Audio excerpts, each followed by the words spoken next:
हर साल लाखों बच्चे पाकिस्तान में बोर्ड एग्जाम देते हैं। ये बोर्ड इसलिए होते हैं ताकि स्टूडेंट्स को उनकी मेहनत का फल मिले। लेकिन अगर आप लोगों से मैं कहूँ कि मेहनत का कोई फल नहीं मिलता, क्या होगा अगर वो सिस्टम जिसको आपकी काबिलियत माननी चाहिए वो बिल्कुल अंदर से खोखला हो।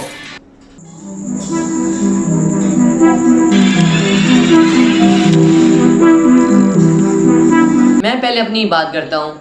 ये सिर्फ एक सिस्टम की डॉक्यूमेंट्री नहीं बल्कि मेरी अपनी कहानी है। मैं वो बच्चा था जिसने रात रात को जाकर पढ़ाई की, पास पेपर सॉल्व किए, मॉडल पेपर्स भरे, डेफिनेशंस याद की, लॉन्ग क्वेश्चन प्रैक्टिस किए, हर चीज़ मैंने याद की। मुझे यकीन था कि एक दिन मुझे इसका फल ज़रूर मिलेगा। लेकिन मैं जैसे ही एग्जाम हॉल में अंदर गया, पहले 15 मिनट में मुझे वो एहसास हुआ जो मैं कभी ज़िंदगी भर नहीं भूल पाऊंगा। स्टूडेंट्स चीटिंग कर रहे थे, एक दूसरे से पूछ रहे थे, एक दूसरे की कॉपीज देख रहे थे और कई स्टूडेंट्स को तो ये भी नहीं लग रहा था कि वो कभी पकड़े जाएंगे। उस वक्त मुझे पहली बार एहसास हुआ कि शायद प्रॉब्लम सिर्फ स्टूडेंट्स में नहीं बल्कि सिस्टम में है।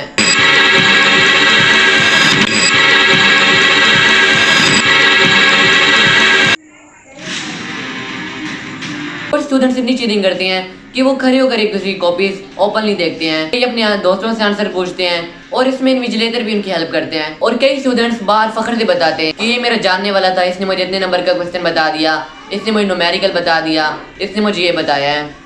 यानी एग्जाम नॉलेज का टेस्ट कम बल्कि नेटवर्क का टेस्ट ज़्यादा है। सोचो आप पूरा साल मेहनत करते हो, जब रिजल्ट आता है तब आप लोग देखते हो कि वो लोग जिन्होंने बिल्कुल मेहनत नहीं की वो आपके बराबर या आपसे ज़्यादा मार्क्स लेकर चले जाते हैं। उस वक्त सिर्फ मार्क्स नहीं छिनते, सिस्टम पर भरोसा भी टूट जाता है।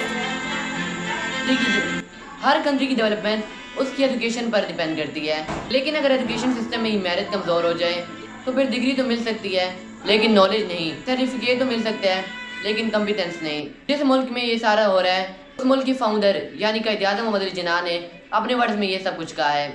Education is a matter of life and death for Pakistan. The world is progressing so rapidly that without requisite advance in education, not only shall we be left behind others, but may be wiped out altogether. और ये सब कुछ पाकिस्तान की text book पे साफ साफ लिखा हुआ है। और शायद इसलिए अब ये सवाल नहीं है कि स्टूडेंट्स कितना पढ़ रहे हैं, अब सबसे बड़ा सवाल ये है कि क्या सिस्टम उनकी मेहनत को पहचान रहा है